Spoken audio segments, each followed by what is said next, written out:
La situation à Gaza vient d'atteindre un nouveau seuil d'alerte. Dans un communiqué d'une gravité inhabituelle, elle, Organisation des Nations Unies, affirme que la survie même de Gaza en tant qu'espace de vie et société est désormais menacée. Cette déclaration, relayée par plusieurs agences internationales, intervient au milieu de destructions massives, d'un effondrement humanitaire et d'une absence persistante d'accès humanitaire suffisant. Dans cette vidéo, nous allons analyser de manière factuelle, structurée et approfondie ce que dit réellement l'ONU, les données disponibles sur le terrain, les acteurs impliqués, les implications géopolitiques et les scénarios envisageables pour les mois à venir. L'objectif n'est pas de dramatiser, mais de comprendre une crise dont les effets dépassent largement les frontières de Gaza. Contexte général de l'alerte de l'ONU. Selon les agences onusiennes, Gaza se trouve aujourd'hui dans un état de destruction systémique. Plusieurs rapports indépendants, croisés avec les observations des équipes humanitaires encore présentes sur le terrain, soulignent l'effondrement rapide de toutes les structures essentielles au fonctionnement d'une société. Les chiffres sont particulièrement préoccupants. Plus de 90% des bâtiments d'habitation sont détruits ou sévèrement endommagés. Les hôpitaux restants fonctionnent à moins de 20% de leur capacité normale. La quasi-totalité du réseau d'eau potable est inutilisable. L'électricité ne circule plus, hormis quelques générateurs de fortune. Les écoles, les routes et les infrastructures publiques sont pour la plupart hors service. L'ONU fait également état de niveaux de malnutrition jamais vus dans la région. Les agences humanitaires parlent désormais d'une famine installée, conséquence du manque d'accès aux vivres, de la destruction des chaînes logistiques et des difficultés des ONG à entrer dans Gaza. Ce constat constitue la base de la déclaration récente. Gaza est sur le point de devenir un territoire non viable.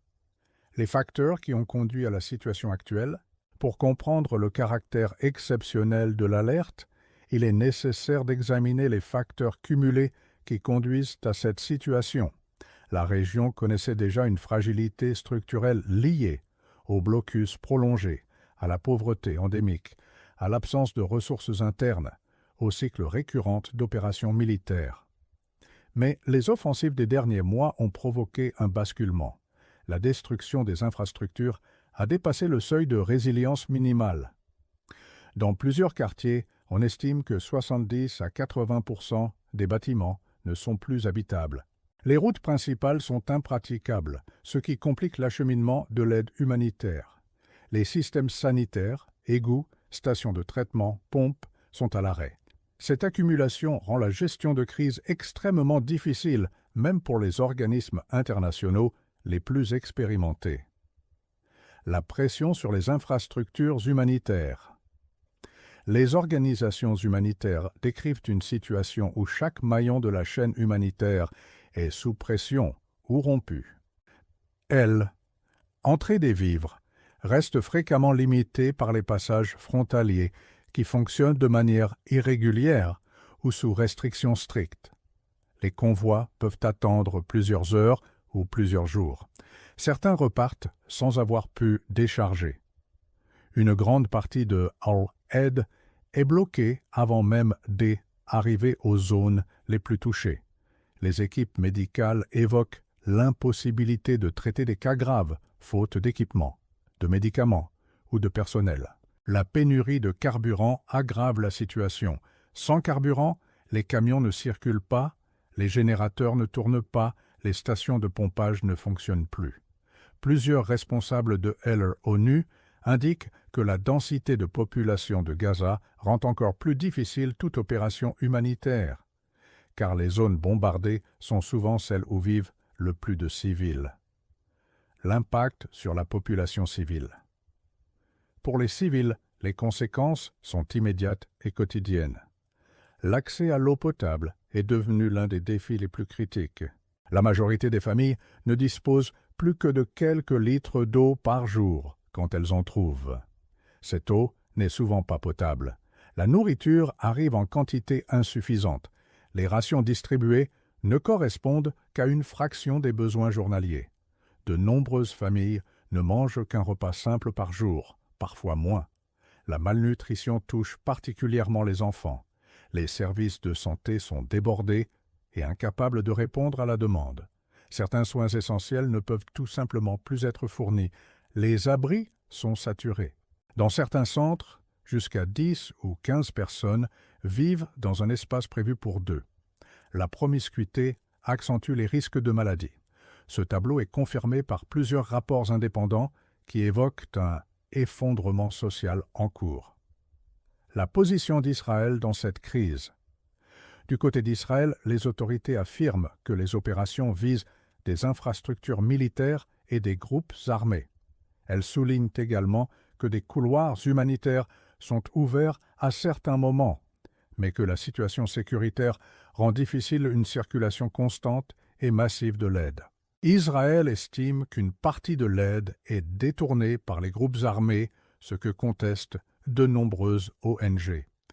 Les divergences entre les déclarations de l'armée israélienne et celles des organisations humanitaires alimentent un climat de tension diplomatique autour de la crise. Les appels répétés de l'ONU, dans plusieurs communiqués récents, les responsables de l'ONU ont insisté sur 3 priorités urgentes: accès humanitaire immédiat et sans obstruction, protection des civils, stabilisation minimale avant toute reconstruction. Des responsables de haut niveau ont déclaré que aucune opération humanitaire durable ne peut être menée dans les conditions actuelles. Ils appellent à une intervention coordonnée des grandes puissances pour garantir un accès massif à Gaza. Le budget nécessaire à une reconstruction est estimé à 66 milliards de dollars, un chiffre qui pourrait encore augmenter si les destructions se poursuivent. La communauté internationale face à un dilemme. La crise met en lumière une division persistante au niveau international. Certains pays réclament un cessez-le-feu immédiat pour permettre une intervention humanitaire massive. D'autres estiment qu'un cessez-le-feu ne serait pas durable sans accord politique préalable. Les puissances régionales, Égypte, Jordanie, Qatar, tentent d'intervenir diplomatiquement, mais leur marge de manœuvre demeure limitée. Aux Nations unies, plusieurs projets de résolution n'ont pas été adoptés en raison de veto ou d'abstention de certains membres permanents du Conseil de sécurité. Cette paralysie institutionnelle renforce la gravité du constat. Aucune réponse collective forte n'a encore émergé. Les implications géopolitiques de l'effondrement de Gaza. Au-delà de la crise humanitaire, Gaza est devenu un point de cristallisation des tensions géopolitiques. Sa situation influence les relations entre grandes puissances, les équilibres régionaux et les alliances stratégiques.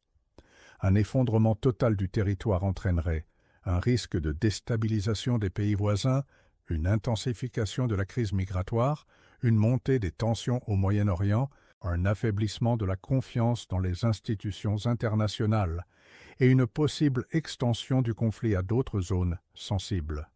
Les experts soulignent également que l'effondrement de Gaza pourrait servir de terreau à des organisations extrémistes qui exploitent les crises humanitaires pour étendre leur influence. Les scénarios possibles pour les prochains mois.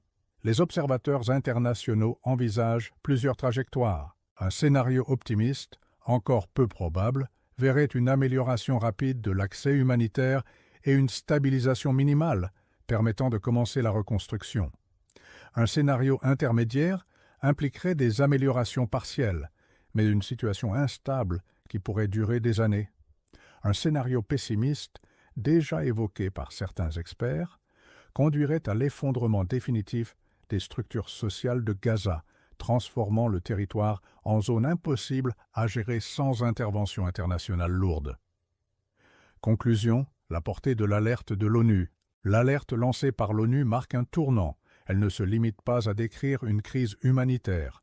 Elle signale un risque d'effondrement total d'un territoire, d'une société et d'un mode de vie. La situation exige une réponse internationale immédiate, coordonnée et massive. Sans cela, Gaza pourrait devenir un espace où la notion de vie elle-même serait remise en question. Alors que les discussions diplomatiques continuent, l'urgence, elle, ne faiblit pas. Et pour les experts comme pour les citoyens, cette crise constitue un test, celui de la capacité de la communauté internationale à protéger une population menacée des extinctions sociales. Merci pour votre attention.